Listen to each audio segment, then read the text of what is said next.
এই পর্যায়ে বক্তব্য রাখছেন আজকে অনুষ্ঠানের প্রধান বক্তা বাংলাদেশ শ্রমিক ফেডারেশন সাধারণ সম্পাদক অ্যাডভোকেট আতিকুর রহমান। অ্যাডভোকেট আতিকুর রহমান বাংলাদেশ শ্রম ভবনপতি শ্রম মন্ত্রণালয় কর্তৃক শ্রমিক ঐক্যের শ্রমিকদের নৈরাজ্যর শান্তি বিরাজমানের অন্যতম কমিটির সদস্য পিস কমিটির সদস্য অ্যাডভোকেট আতিকুর রহমান। বক্তব্য রাখছেন বিশিষ্ট শ্রমিক নেতা অ্যাডভোকেট আতিকুর রহমান। বাংলাদেশ জামাত ইসলামী, বাংলাদেশ শ্রমিক কল্যাণ। আউযু বিল্লাহি মিনাশ শাইতানির রাজীম। বিসমিল্লাহির রহমানির রহিম। বাংলাদেশ শ্রমিক কল্যাণ ফেডারেশন ঢাকা জেলা উত্তরায় উদ্যোগে আয়োজিত পোশাক শিল্পে চলমান অস্থিরতা এবং পরিকল্পিত নৈরাজ্য সৃষ্টির প্রতিবাদে আয়োজিত আজকের এই শ্রমিক সমাবেশের সংগ্রামী সভাপতি, বাংলাদেশ শ্রমিক কল্যাণ ফেডারেশন ঢাকা জেলা উত্তরের সভাপতি, বিশিষ্ট শ্রমিক নেতা হারুনুর রশিদ ভাই, মঞ্চে উপস্থিত আছেন আজকের এই বিশাল শ্রমিক সমাবেশের প্রধান অতিথি বাংলাদেশ শ্রমিক কল্যাণ ফেডারেশনের সিনিয়র সহসভাপতি অধ্যাপক হারুনুর রশিদ খান, শ্রমিক কল্যাণ ফেডারেশনের সম্মানিত কেন্দ্রীয় সহসভাপতিবৃন্দ, জাতীয় শ্রমিক ঐক্যের সংগ্রামী সভাপতি এস.এন. ফয়েজ ভাই সহ গার্মেন্টস সেক্টরের বিভিন্ন ফেডারেশনের সম্মানিত সভাপতিবৃন্দ, বিভিন্ন শাখা নেতৃবৃন্দ, ঢাকা জেলা উত্তরের নেতৃবৃন্দ, আজকের এই সমাবেশের বিশেষ অতিথি বাংলাদেশ জামাত ইসলামী ঢাকা জেলা উত্তরের সংগ্রামী আমির জননেতা আফজাল হোসেন ভাই সহ সাংবাদিক বন্ধুগণ, সম্মানিত শ্রমজীবী ভাই ও বোনেরা, আসসালামু আলাইকুম রহমতুল্লাহি ওয়া বারাকাতুহু। আজকে আমরা কি জন্য সমাবেশের আয়োজন করেছি ইতিমধ্যে আপনারা আপনাদের বক্তাদের বক্তব্যে আপনারা বোঝার সুযোগ পেয়েছেন। গত 5ই আগস্ট বাংলাদেশে যে গণবিপ্লব সংগঠিত হয়েছিল, আমরা লক্ষ্য করেছি সেই গণবিপ্লবে দীর্ঘ 15.5 বছর যারা দেশকে পরিচালনা করেছে, জোর জবরদস্তি করে জনগণের সকল অধিকারকে হরণ করে ছাত্র শ্রমিক জনতার সেই গণবিপ্লবের মুখে 5ই আগস্ট সেই ফ্যাসিস্ট সরকারের পতন ঘটেছিল। সেদিন বাংলাদেশের কোটি কোটি মানুষ রাস্তায় নেমে এসে বিজয় উল্লাস করেছিল, তারা স্বস্তির নিঃশ্বাস ফেলেছিল। একটি ফ্যাসিবাদী শাসন থেকে বাংলাদেশের মানুষ মুক্তি পেয়েছিল। আমরা লক্ষ্য করলাম সেই ফ্যাসিবাদের পতনের পর যেই ফ্যাসিবাদ 1581 জন ছাত্র শ্রমিক জনতাকে হত্যা করে ক্ষমতা থাকার চেষ্টা করেছিল, যেই ফ্যাসিবাদ 30,000-এর মতো ছাত্র শ্রমিক জনতাকে আহত করেছিল, অসংখ্য বাড়িদেরকে মৃত্যুবরণ করেছিল, সেই ফ্যাসিবাদের দোসররা দেশ ছেড়ে পালিয়ে গেল। আজকে বাংলাদেশের সকল ক্ষেত্রে তারা অস্থিরতা সৃষ্টির পায়তারা চালাচ্ছে। তারা চেষ্টা করেছিল আনসার বিপ্লব সংগঠন করার জন্য, তারা চেষ্টা করেছিল জুডিশিয়াল কু করে জনগণের বিপ্লবকে প্রতিহত করার জন্য। এদেশের জনগণ, ছাত্র শ্রমিক জনতা ঐক্যবদ্ধভাবে যখন তাদের প্রতিটি ষড়যন্ত্রকে প্রতি বিপ্লবকে ব্যাহত করেছিল, ওই ফ্যাসিবাদের দোসররা তখন বল করেছে বাংলাদেশের সম্ভাবনাময় শিল্প সেক্টর, যেই সেক্টর থেকে বাংলাদেশ সবচেয়ে বেশি বৈদেশিক মুদ্রা অর্জন করে, 29 আগস্ট থেকে শুরু করে অক্টোবর পর্যন্ত ওই ফ্যাসিবাদের দোসরদের নানামুখী তৎপরতায় এই পোশাক শিল্পে অস্থিরতা বিরাজ করছে। তাদের ইন্ধনে একের পর এক পোশাক শিল্পে নৈরাজ্য সৃষ্টি হচ্ছে। আমাদের দেশের পোশাক শ্রমিকরা কখনো তাদের ফ্যাক্টরি ভাঙচুর করতে পারে না।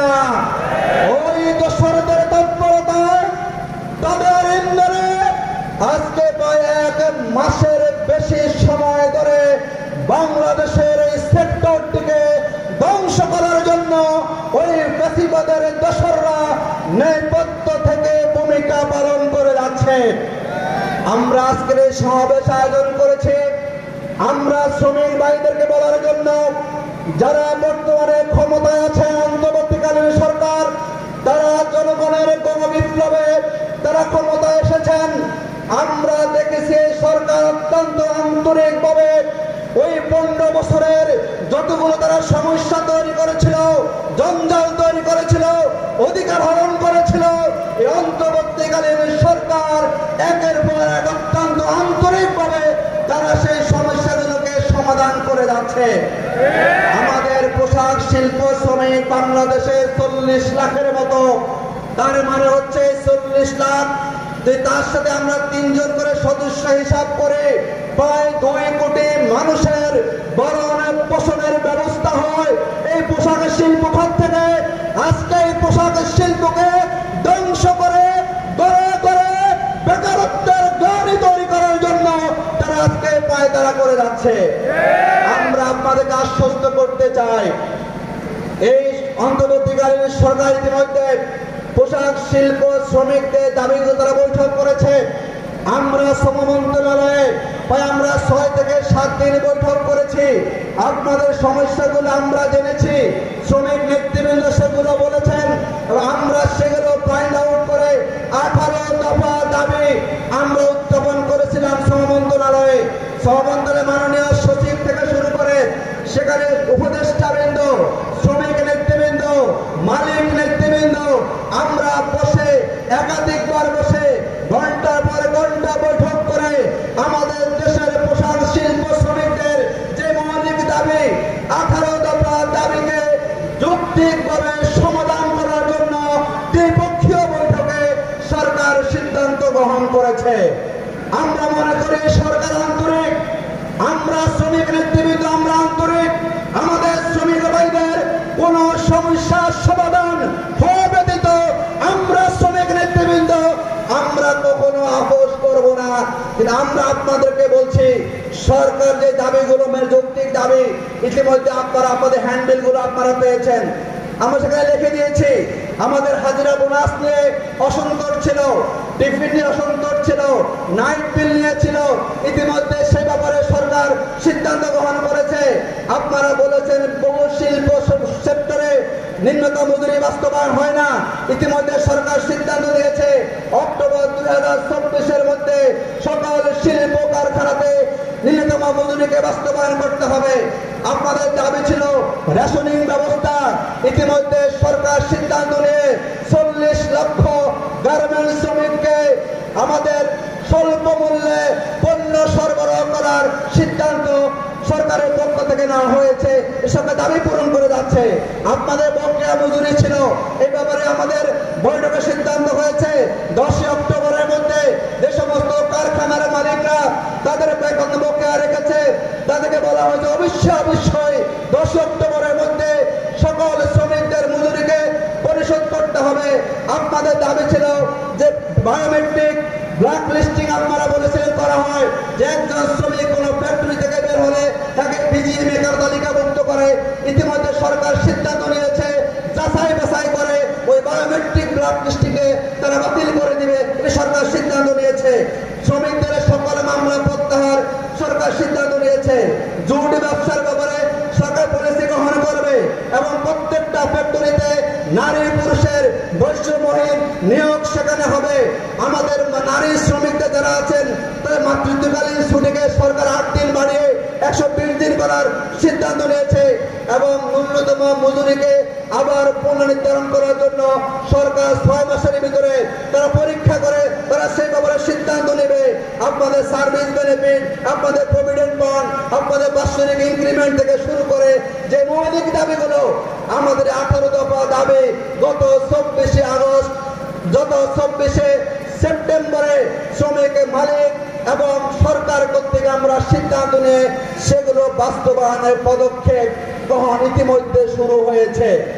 এরপরও আমরা দেখলাম গার্মেন্টস শিল্পে অস্থিরতা থামছে না। আমরা মনে করি আমাদের গার্মেন্টস শিল্প শ্রমিকদেরকে ব্যবহার করে একটা শ্রেণী তারা বাংলাদেশকে ধ্বংস করতে চায়। আমরা শ্রমিকরা থাকতে, নেতৃবৃন্দ থাকতে দেশ ধ্বংসের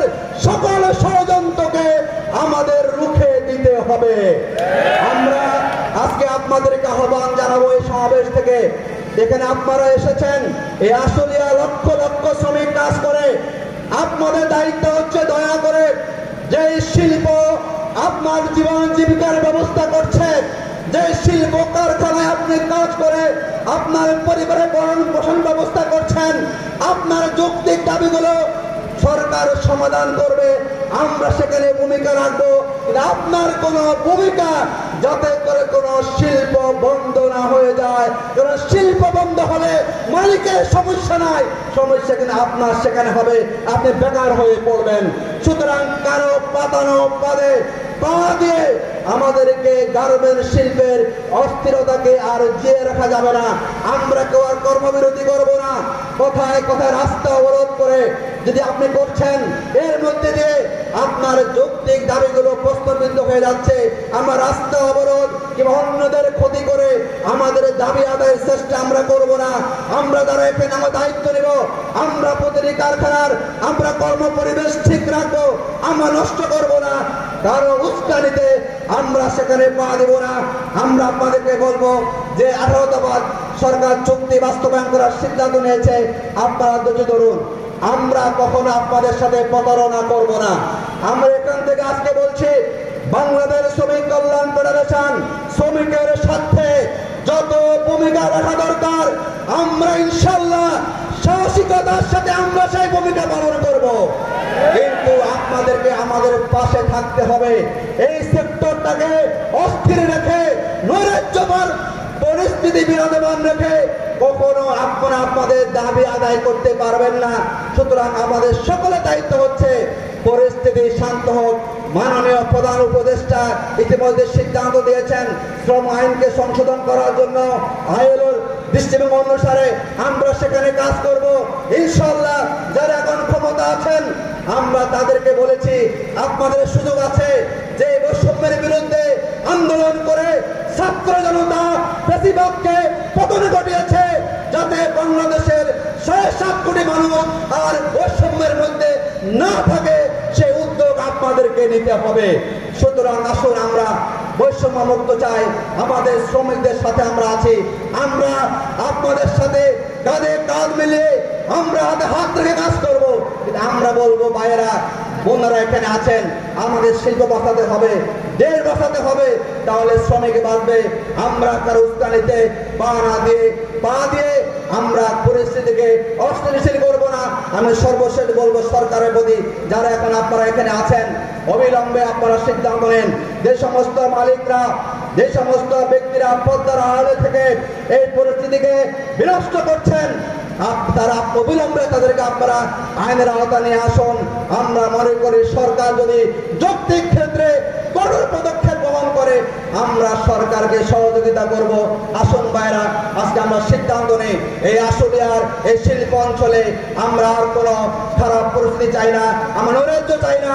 আমরা সবাই মিলে ঐক্যবদ্ধ হয়ে আমাদের যৌক্তিক দাবিগুলোকে ইনশাআল্লাহ আমরা আদায় আমরা করব, সেই প্রতিশ্রুতি ব্যক্ত করে আপনাদের সাথে ধন্যবাদ জানিয়ে আমি আমার কথা এখানে শেষ করছি। আল্লাহ হাফেজ। বাংলাদেশ জিন্দাবাদ, শ্রমিক কল্যাণ ফেডারেশন জিন্দাবাদ।